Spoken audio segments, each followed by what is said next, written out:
ऐसा क्यों होता है कि जो सबकी मनी से रिलेटेड प्रॉब्लम होती है वो सबकी सेम रहती है? चाहे आपकी जितनी भी इनकम हो, सब यही बोलते हैं कि यार मेरे पास लास्ट में पैसा नहीं बचता है। मंथ ख़त्म होते होते किसी के अकाउंट में पैसे बचते नहीं हैं। चाहे किसी की इनकम अगर 50,000 है, 1 लाख है, 2 लाख है, सबकी ये प्रॉब्लम है कि यार मेरे पास पैसे नहीं बचते, मैं इन्वेस्ट करने के लिए मेरे पास पैसे ही नहीं बच पाते। मैं बहुत लोगों से सुनता हूँ। तो इसका प्रॉब्लम क्या है? इसका मेन मेन रीज़न क्या हो सकता है कि चाहे इनकम लेवल आपकी जो हो, लेकिन आपकी मनी से रिलेटेड प्रॉब्लम सेम है। तो इसका मेन आंसर है कि आपकी हैबिट गलत है। आप जो हैबिट फॉलो करते हो पैसे खर्च करने की, वो बहुत गलत है। तो इस वीडियो में आपको एक सिंपल सा रूल देने वाला हूँ कि जिससे आप अगर फॉलो करते हो तो आपकी सारी मनी से रिलेटेड प्रॉब्लम ख़त्म हो जाएंगी। ये अगर आप रूल को प्रॉपरली फॉलो करते हो तो वीडियो शुरू करते हैं। जैसे मुझे नॉर्मली क्या होता है कि हमारे अकाउंट में मंथ की स्टार्टिंग में सैलरी आती है। क्या होता है, जैसे ही आएगी आप सारे खर्चे करते हो, जितनी भी आपकी पहले इसेंशियल्स के जितने भी खर्चे होंगे, फिर फैमिली में जो खर्चे होते हैं वो सब करते हो, और लास्ट में जो बचता है आप फिर उसे इन्वेस्टमेंट के लिए करते हो, उसे सेव करते हो। जनरली 99% लोग यही करते हैं और इसीलिए 99% लोग गरीब रहते हैं। लेकिन आपको जो मैं आज एक चीज़ बता रहा हूँ, इससे आपको पूरी लाइफ टाइम फॉलो करना है। आप क्या करोगे, एक सिंपल सा ये रूल बनाना है आपको लाइफ में कि आपकी जैसी ही इनकम आती है, नो मैटर आपकी इनकम कहाँ से आ रही है, जैसे ही इनकम आई है आपके अकाउंट में, उसको सबसे पहले आपको अपना इन्वेस्टमेंट का अमाउंट हटा देना है और उसके बाद जो बच जाए उसे आपको खर्चा करना है। तो invest first and spend later. पहले इन्वेस्ट करो, खर्चा बाद में करो। ये रूल अपने बना लीजिए और अपना जो इन्वेस्ट का परसेंटेज है वो अपने हिसाब से डिसाइड कर सकते हो। आपका 10, 20, 30, 40, आपको जितना भी सही लगा आप उतना सेव करो। इस पे मैं कुछ नहीं कहूँगा, बट आप एटलीस्ट 10% सेव करोगे। और क्या करना है, आप जैसे ही आपके अकाउंट में सैलरी आएगी आपको अपना उसका 10% अमाउंट हटा देना है।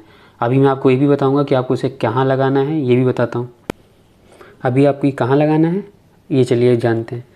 अब आप जो पैसे आप सेव कर रहे हो, आप क्या कर सकते हो, या कोई दूसरा अकाउंट बना सकते हो जिसमें आप पर मंथ उसको वो ये जो पैसा रहेगा आप उसमें आप भेज सकते हो। जैसे सैलरी आए तुरंत ही उसे अपने दूसरे बैंक अकाउंट में फिर भेज दीजिए।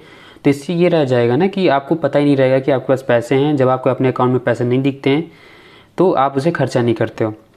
और इसका सबसे अच्छा तरीका, अगर आप इसे अपने आप को कंट्रोल नहीं कर पाते हो, आप ज़्यादा पैसे बचा नहीं पाते हो, आपको लगता है यार मैं कोशिश तो बहुत करता हूँ कि पैसे मैं बचा सकूँ लेकिन बचते नहीं हैं, तो सिंपल सा एक ये करिए कि आप अपनी एक SIP शुरू कर दीजिए। आपकी जितनी भी सैलरी आती है, आप जितना भी सेव कर पाते हो, सेव करना चाहते हो, उतने अमाउंट की आप पर मंथ की SIP शुरू कर दीजिए। और सबसे इम्पॉर्टेंट चीज़ यहाँ पे ये रखिएगा कि जो आपके SIP की डेट होगी कटने की, वो वही डेट होनी चाहिए जिस दिन आपके अकाउंट में सैलरी आती है। तो इससे क्या होगा, मानिए 1 तारीख को आपके अकाउंट में आपकी सैलरी आती है तो उसी दिन आपके अकाउंट से SIP कट जाएगी। तो क्या होगा कि उसी दिन आपके अकाउंट से उतने पैसे जो आपके इन्वेस्ट करने वो हट जाएंगे उसके। तो इससे क्या होगा कि आपके अकाउंट से जो इन्वेस्ट करने के पैसे हैं वो पहले ही कट जाएंगे। तो बाकी जो अब आप जो खर्चे करोगे तो वो अपने आप आपके लिमिट हो गए, क्योंकि अब आपका टोटल आपकी सैलरी है ही नहीं। आपको जितना इन्वेस्ट करना था आपने इन्वेस्ट कर दिया है, बाकी अब जहाँ भी आप खर्चा करना चाहो आप कर सकते हो।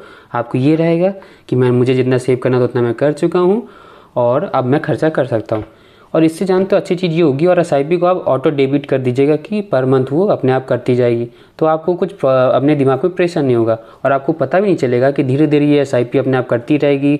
और आपकी जो सैलरी मानिए पहले आपकी 1 लाख थी, आपने 20% की SIP करने लगे, तो अब आपको पता भी नहीं चलेगा कि धीरे धीरे आपकी लाइफस्टाइल 80,000 के हिसाब से कैसे शिफ्ट हो जाएगी। क्योंकि ये एक ऐसे स्टडी में पाया गया है कि जैसे जैसे अगर हमें जो पैसा पता नहीं चलता है, हमें जितना पैसा रहता है हमें उतने में रहने की आदत हो जाती है। अगर आपके पास 1 लाख रुपए की सैलरी आ रही है तो आपको 1 लाख की रहने की आदत हो गई थी, बट अगर आप इन्वेस्ट करने के बाद आपके अकाउंट में अगर 80,000 आते हैं तो अब आपको 80,000 में रहने की आदत हो जाएगी। और आपको ये रियलाइज़ होगा कि आपकी लाइफस्टाइल में कोई फ़र्क नहीं पड़ेगा, आपके खर्चे उसी टाइप से चलते रहेंगे, बट आपके जो एक्स्ट्रा बहुत ज़्यादा खर्चे आप करते थे वो आप कम कर दोगे, और जो कि आपके लिए बहुत अच्छा होगा। तो यही करिएगा कि आप एक सिंपल सा रूल बनाइए कि आप सबसे पहले इन्वेस्ट करोगे और उसके बाद आप खर्चा करोगे। बाकी धीरे धीरे आप नोटिस खुद करोगे आपके जितने भी मनी से रिलेटेड प्रॉब्लम है सब खत्म होती जा रही हैं। आप एक अच्छा सा म्यूचुअल फंड चूज़ करिएगा, उसमें अपने एसआईपी शुरू कर दीजिएगा। बहुत सारे अच्छे अच्छे म्यूचुअल फंड्स आते हैं, आप अपनी एज के हिसाब से म्यूचुअल फंड चूज़ कर सकते हो, चाहे स्मॉल कैप में, चाहे लार्ज कैप में करिए, चाहे मिड कैप में करिए, सभी म्यूचुअल फंड बहुत अच्छे होते हैं। बस ये ट्राई करिएगा आपको म्यूचुअल फंड जो हो वो अपने कैटेगरी में सबसे बेस्ट होना चाहिए और उसके रिटर्न सबसे अच्छे आने होने चाहिए। तो अगर आपको वीडियो से थोड़ी सी वैल्यू लगी हो तो वीडियो को लाइक करिएगा। कोई सजेशन हो तो आप कमेंट में दे सकते हैं। Ankit Singh this side, signing off, bye.